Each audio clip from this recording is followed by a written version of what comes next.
Hello everyone, welcome জানাচ্ছি সবাইকে আরও একবার চৈতালি রান্নাঘরে। আজকে তোমাদের সাথে ডিমের একটা রেসিপি শেয়ার করে দেখাবো, যেটা এই শীতের দুপুরে গরম ধোয়া ওঠা ভাতের সাথে খেতে ফাটাফাটি লাগে।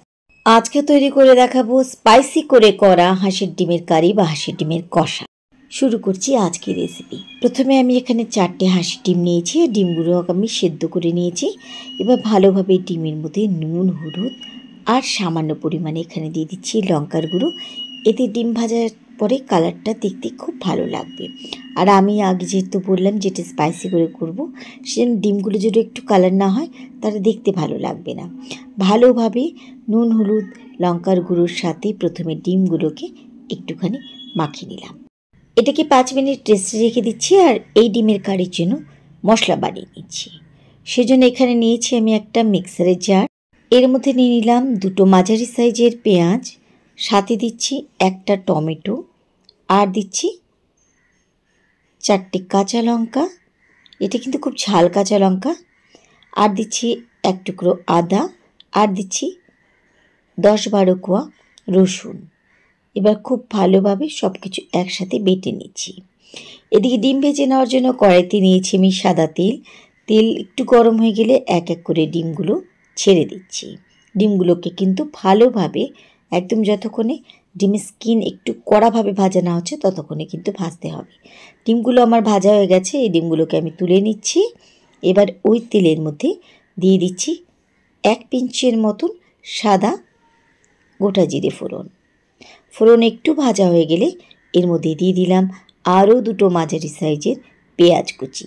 আজকে আমি 4টে ডিমের জন্য করছি। তোমরা ডিমের পরিমাণটা বাড়িয়ে দিলে মশলার পরিমাণটা একটু একটু করে সব কিছু বাড়িয়ে দিও। পেঁয়াজগুলোকে এবার একটু ভেজে নিচ্ছি। বেশিক্ষণ না, 2 মিনিটের মতন পেঁয়াজ ভাজবো, যেন পেঁয়াজের নরম ভাব না চলে যায় আর কালারও চেঞ্জ না হয়। ঠিক এমন করে কিন্তু আমাদের ভাজতে হবে, এর যেন কাঁচা কাঁচা ভাবটা থাকে। তো 2 মিনিটের মতন আমি এখানে পেঁয়াজ ভেজে নিয়েছি। পেঁয়াজ আমার ভাজা হয়ে গেছে। এবার আমি এর মধ্যে দিয়ে দিচ্ছি আগে থেকে বেটে রাখা মশলা। স্টিম মিডিয়াম টু লোয়ের মাঝে রেখে খুব ভালোভাবে এই মশলা আমাদের এই পেঁয়াজের সাথে একটুখানি কষিয়ে নিতে হবে। আমি এখানে যতটুকু তেল দিয়েছি, তোমরা যদি মনে করো এতটুকু তেল দেবে না, তাহলে তোমরা তেলের পরিমাণটা তোমাদের ইচ্ছে মতো এখানে কম করে দিতে পারো।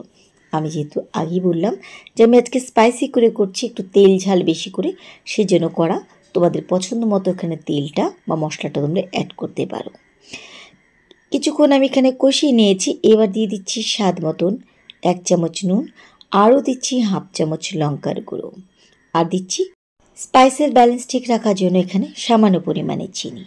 এবার সব কিছুকে একসাথে খুব ভালোভাবে আমাদের কষিয়ে নিতে হবে। যতক্ষণে কষাতে কষাতে এক পর্যায়ের কালার খুব সুন্দরভাবে না আসছে, তেল ছেড়ে না আসছে, আর পুরো কাঁচা আদা রসুনের ফ্লেভার না চলে যাচ্ছে, ততক্ষণ কিন্তু কষাতে হবে। তাই এখন কিন্তু স্টিম একদমই বাড়ানো যাবে না। মিডিয়াম টু লোয়ের মাঝে স্টিম রেখে আমাদেরকে কিন্তু ভালোভাবে কষিয়ে যেতে হবে।